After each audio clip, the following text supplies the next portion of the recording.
Est-ce que nous allons prendre l'hymne national française et une partie de l'hymne national française quand on dit « Allons enfants de la patrie, le jour de gloire est arrivé » et ici aux armes citoyens, que le sang des impurs abreuve les sillons.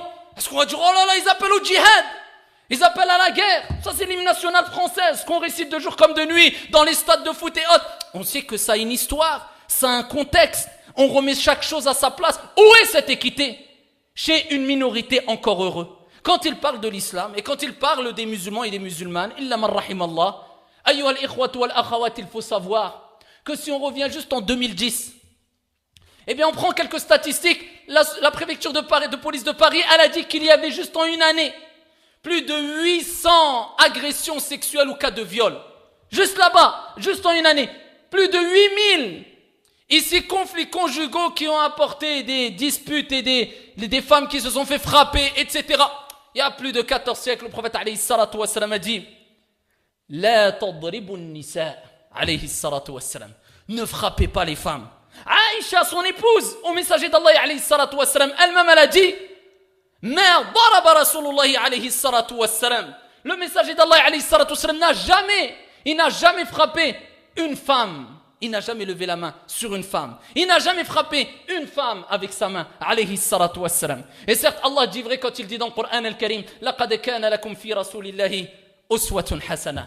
Vous avez certes dans le messager d'Allah alayhi salatu wassalam un excellent comportement ou exemple, un modèle à suivre, un comportement exemplaire dans le messager d'Allah alayhi salatu wassalam. C'est notre référence, c'est notre comportement, c'est notre modèle.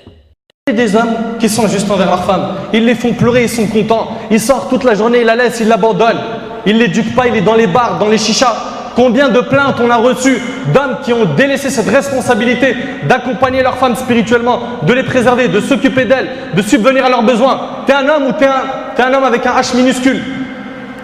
Samehni akhi, je suis obligé de te parler comme ça. Les plaintes qu'on reçoit sont nombreuses et je dis pas que les femmes ne font rien de mal. Elles en font aussi. Mais malheureusement, on en a beaucoup des hommes qui sont comme ça. Eh bien ici, l'islam est venu abroger ces comportements mauvais, malsains, rapportés par At-Tirmidhi wa ghayru bi sanadin sahih. Le prophète alayhi salatu wassalam a dit Man kana lahu thalathu banatin aw thalathu akhawatin aw ibnatan aw ukhtan fa ahsana suhbatahun wattaqa Allah fihin falahu al-jannah. Celui qui a 3 filles ou 3 sœurs, place aux femmes. Le prophète, il n'a pas parlé que des filles. Certains vont dire, oui, pour les filles, les petites, mais pas les 3 filles ou 3 sœurs. Celui qui a 3 filles ou 3 sœurs, ou 2 filles ou 2 sœurs. Il n'a pas dit 3 garçons. 2 filles ou 2 sœurs. Donc si tu en as 3 ou 2, tu n'as pas de filles, tu as des sœurs. Occupe-toi de tes sœurs. Celui qui a 3 filles ou 3 sœurs, ou bien 2 filles ou 2 sœurs, et il se comporte convenablement avec elles. Il les accompagne, il les éduque comme il se doit, il les soutient comme il se doit, il agit avec bonne moralité comme il se doit, avec douceur, avec bon comportement.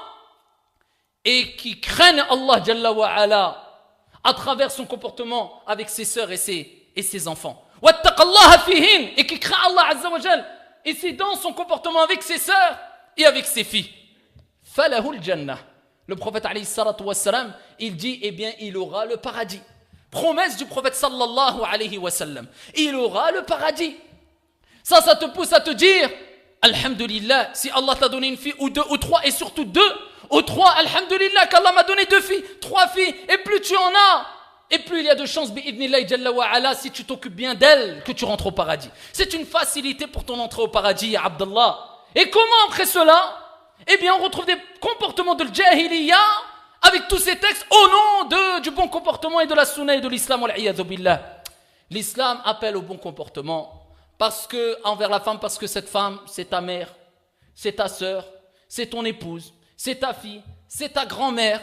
Et n'agis pas en mal avec, ici, des femmes qui sont un dépôt pour toi envers ton épouse. Comme tu n'aimerais pas que ton futur beau-fils n'agissent pas en mal envers elle. Parce que certains ils disent non, moi je me comporte bien avec ma femme. Khalas, mets cela dans la balance. Et dis-lui, si maintenant un homme vient et se marie avec ta fille, se comporte comme ça avec ta femme. Et là tu verras là, les personnes qui sont pieuses et vertueuses et qui veulent appeler au bien, qui parlent toujours avec calme et je donne des conseils. Et là il va devenir hors de lui, il se comporte plus. Il dit je vois tout noir, je peux plus rien comprendre, c'est ma fille, c'est ma mère,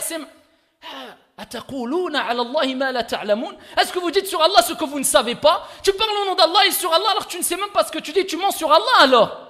Allah Azza wa Jal t'a ordonné de te comporter de la meilleure manière envers la femme. Parce que la femme, c'est ta fille, mais c'est ton épouse, c'est ta mère, c'est ta grand-mère, c'est... L'islam appelle au bon comportement et pas à l'oppression. Je demande à Allah tabaraka wa ta'ala de préserver toutes les femmes musulmanes ici et ailleurs dans le monde. Et je rappelle que la femme, depuis l'islam, a eu le droit à la vie, alors que chez les Arabes, elle n'avait pas ce droit. Elle a eu le droit à un traitement convenable, alors qu'à l'époque, ce n'était pas le cas. Elle a eu le droit à l'éducation, le droit à l'instruction, le droit de choisir son mari, le droit d'avoir la dot, le droit de l'héritage. Et ces droits ont été très nombreux. Je demande à Allah tabaraka wa ta'ala de me faciliter ainsi qu'à vous de bien comprendre notre religion